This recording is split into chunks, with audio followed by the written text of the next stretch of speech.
Je vais vous parler maintenant de mon beau-frère Christian Boutonnet.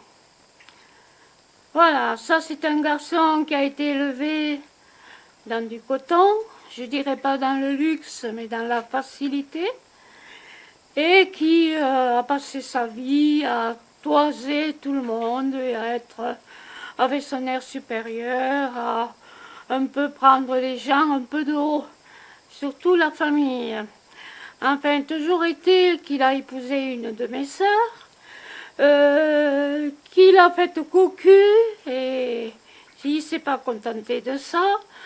Ce brave garçon, eh ben, il a mené une double vie avec une autre femme qui travaillait, je pense, à Sud Aviation. D'ailleurs, lui, il dit qu'il est ingénieur, mais il n'est pas du tout ingénieur. Voilà, il doit faire des ménages, ou il doit nettoyer, enfin. Il doit avoir...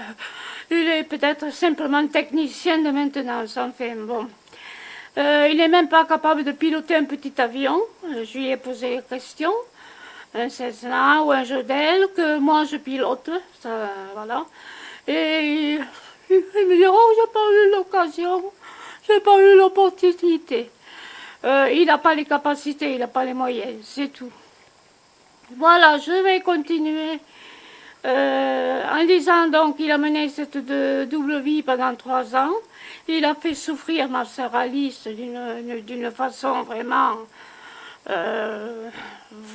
vraiment violente.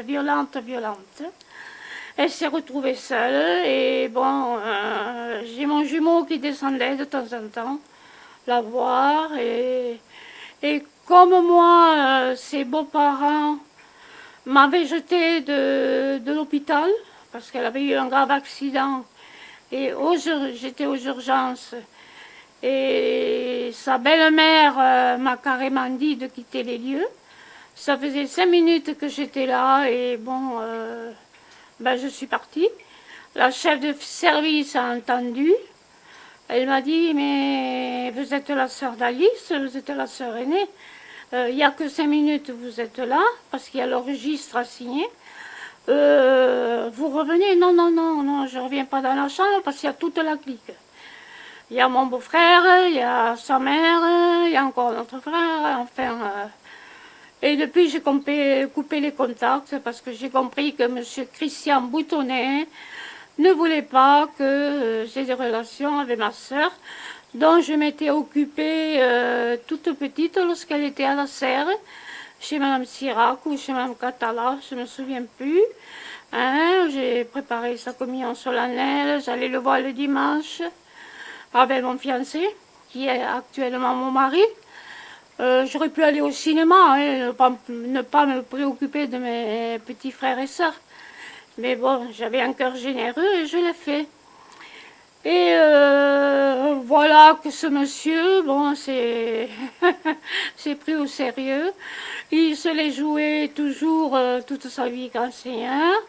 Mais il était radin, rapiace, radin et profiteur.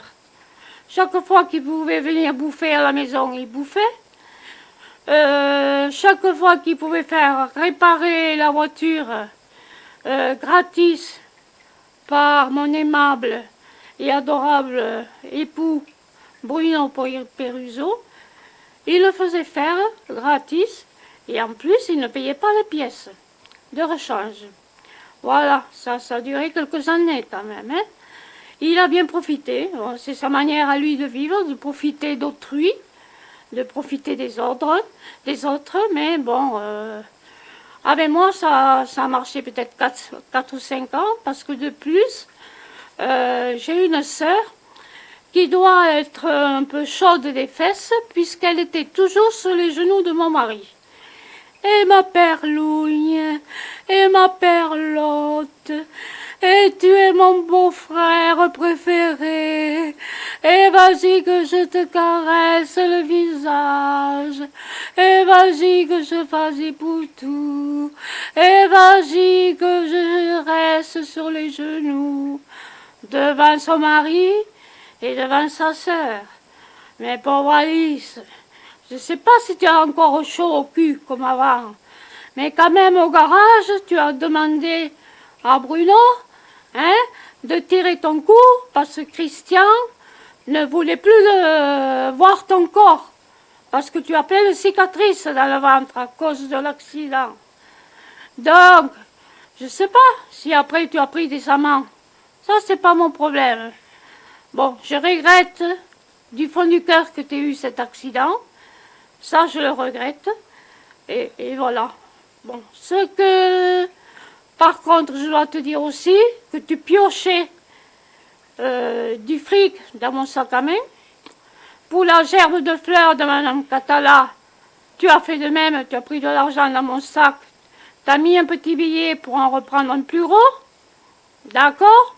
Tu habitais boulevard de Suisse à l'époque. Tu sais, je ne suis pas sénile encore, hein, et je n'ai pas Alzheimer encore.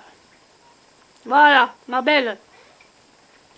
Tu peux faire ton intéressante avec ton sourire supérieur, ton sourire narquois. Tu as un sourire moqueur, un sourire hautain, comme ta moitié.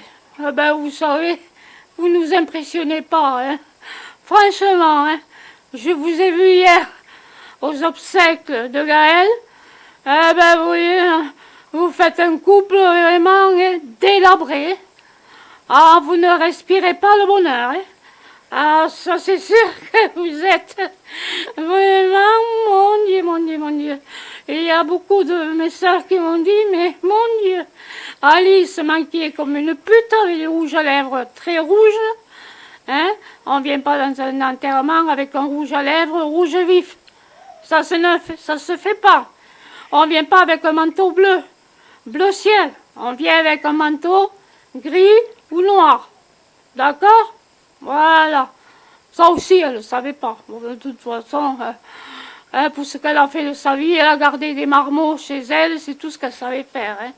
Moi, j'ai passé le concours de la police à l'âge de 30 ans, hein, avec des épreuves physiques, hein, c'est-à-dire grimpe de corde, lancement du poids, vitesse, endurance, natation, javelot, et j'en passe. Épreuve écrite, épreuve physique, épreuve psychotechnique, et à la fin, un oral qui a duré 20 minutes. Voilà, devant une assemblée là de notables. Il y avait le préfet, directeur du SGAP, et j'en passe, et j'en passe, et j'en passe. Et j'ai réussi à 30 ans à tout reconstruire au point de vue professionnel. Donc toi, Christian, bon, ce que j'étais à te dire, tu es un opportuniste. Tu profites des gens, voilà. Bon, je pense pas que tu maltraites physiquement ma sœur, mais tu la maltraites d'une manière morale. Parce que c'est toi qui décides de tout à la maison. Oui, c'est toi qui décides de tout à la maison. Eh bien, si ça lui convient à madame qui a le feu au cul, hein, qui a au cul, qui a le feu au cul, hein, si ça lui convient, eh bien, voilà, finissez votre vie ensemble comme ça. Allez, les artistes, bon vent!